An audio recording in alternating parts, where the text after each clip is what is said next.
But enough about public health. Now the economy.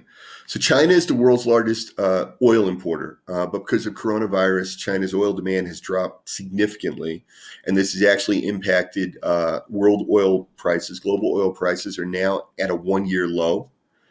Chinese state-owned enterprise operates oil fields in Iran, and China is the largest oil customer of Iran. So the drop in price and drop in demand has significantly impacted the Middle East. Okay, so this will have implications for the economy, for the political situation. And at this moment, I'm not prepared to analyze those. We'll probably talk about those in a future video. But just the idea, again, is that the world is like a global ecosystem.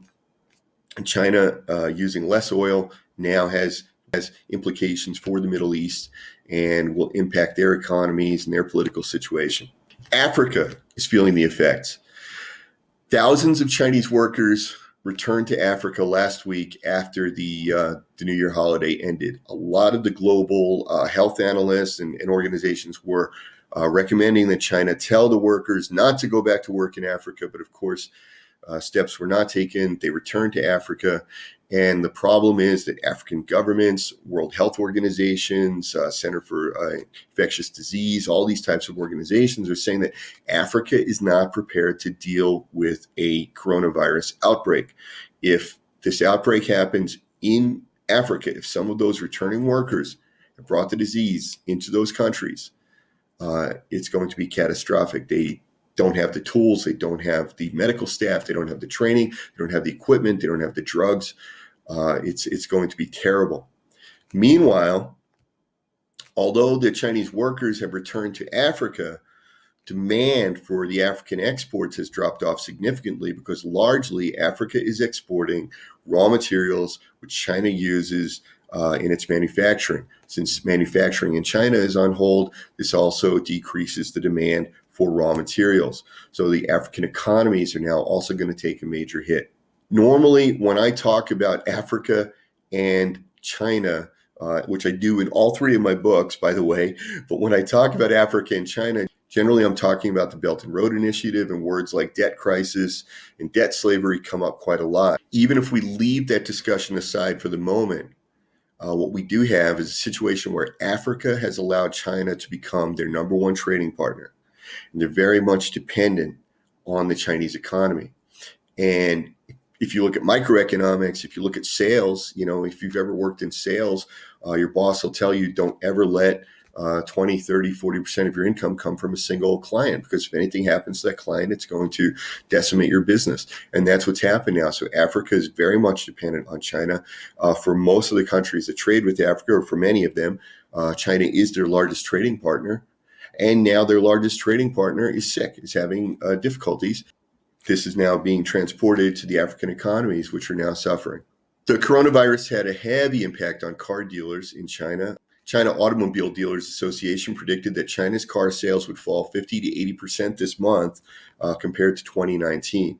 U.S. auto manufacturers are also dependent on China domestic sales, and they'll take a big hit. Ford is one of the most popular automotive brands in China, and they manufacture in China, and they are going to take a major hit. And I know that the income from sales in China, domestic sales in China, is a significant revenue for the American automotive industry. So that's all going to take a hit, at least this quarter. If the virus is contained soon, 10 years from now, U.S. automakers, if the virus is contained soon, 10 years from now, U.S. automakers may look back and see this as a 1 or 2 quarters of extremely poor sales. If the Chinese economy fully recovers, there's no reason to believe that demand for foreign cars will not also recover. If the Chinese economy only partially recovers, then we would assume that demand for foreign cars will also partially recover. And whatever that partially is, we don't know yet. In order to mitigate problems in the domestic economy, China's banks are offering lower interest rates, refinancing, and extended loan maturities to small and medium-sized companies hit hardest by coronavirus. Right now, that includes tourism, hotels, restaurants, retail, and transportation. Local governments are also asking state property managers to forego or extend rent payments to keep small and medium-sized enterprises from going out of business. So right now, these businesses are obligated to pay rent normally, but they're not making any sales. In some cases, their sales may have dropped off to close to zero. Okay, so the local governments have asked the state property managers either not to collect the rents, to extend the due dates for the rents, to forgive the rents. According to Bloomberg, China home sales have plummeted 90% in the first week of February.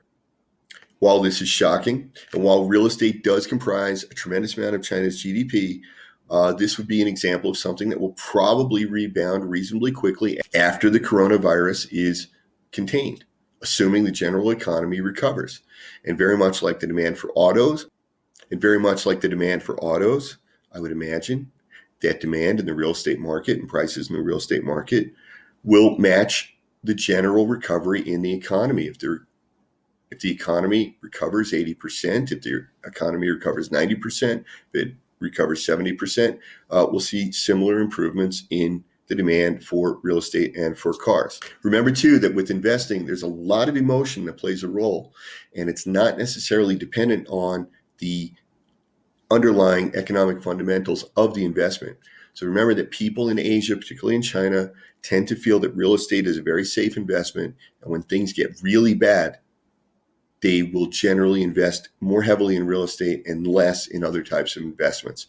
So again, a negative economy, a bad economy, a hiccup, any kind of a scare like this often drives money back to real estate. While China's public debt is already more than 300% of GDP, and non-performing loans at banks were already at record levels before the coronavirus started. All these steps of asking banks to restructure loans, asking state property owners not to collect rent, and these are all logical things to do, and these are the kind of things you do in a crisis to keep the economy afloat. However, this all contributes to China's debt. And this is all money that's going to have to be recovered later. And this is mounting on top of the public debt that already existed and the non-performing loans that already existed. On the other hand, China, just like the US, has demonstrated that very large, healthy economies can manage tremendous amounts of debt and not crash. So I'm not in the camp that says this is going to crash the China economy. I'm just saying that we had very high levels of debt and non-performing loans before, and now we're going to have even higher ones. And we're not going to have the GDP to compensate because the GDP is going to be hit by all of this. We're going to be earning less money and we're going to owe more money. Now, one of the weird theories that I've heard about why the coronavirus will tank the US economy or the world economy is because of widespread panic. And I got to tell you, this widespread panic theory has been around since there have been humans. I believe the first documented case was when Babylonian stockbrokers shorted manna futures at the site of a locust plague. The reality is this widespread panic never seems to materialize in reality. Neither SARS nor 9/11 caused a widespread panic that tanked global markets. And I would imagine coronavirus won't either. If we look at global financial crisis and the US mortgage crisis, there were very sound financial reasons why those crises nearly toppled world markets, but panic wasn't really one of them. Coronavirus is a problem. It is a very big problem, but there are lots of problems in the world, and so far none of them has destroyed us. The people who run our countries, our governments, and these big companies are smart people.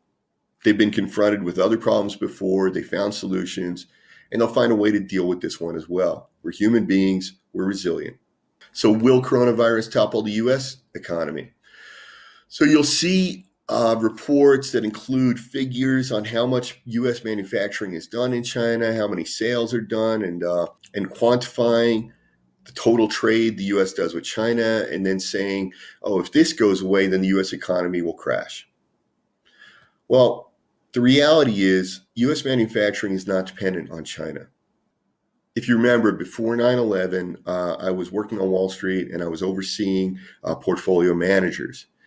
And when 9/11 happened, people were predicting that it was going to cripple the U.S. economically, that our economy was going to crash, stock market was going to crash, and it was never going to recover. And one of the data points that they kept citing was that X% of trades, and I don't remember the number, if it was 70 or 80% of all the trades were processed in the World Trade Center. And the World Trade Center blew up, and now we're not going to be able to process trades, and stock market's going to crash. And I have to tell you, the numbers were accurate. I don't remember the numbers. if they were accurate, if they said 80% were processed in the World Trade Center, they were. And if we didn't get that back online, it would crash the market. It would have. But that's not what happened. We simply relocated processing to Long Island City, I think even to New Jersey, which, no one wants to do that, but we had to. We relocated the processing to other places, to remote locations. And 5 days later, the New York Stock Exchange was back online. We were processing trades. And yes, it hurt the U.S. economy. It was a ding. We took a shot. But in the end, we recovered. And that's what I believe about coronavirus. People are saying, well, it's disrupting this amount of U.S. trade. It's disrupting this amount of manufacturing. It is. I'm sure those numbers are accurate. I haven't checked them. If my students turn that in as homework, I would definitely, mark it up and give it back to them. Probably those numbers are accurate. But the projections are ignoring the fact that we will just find another way. It is that simple.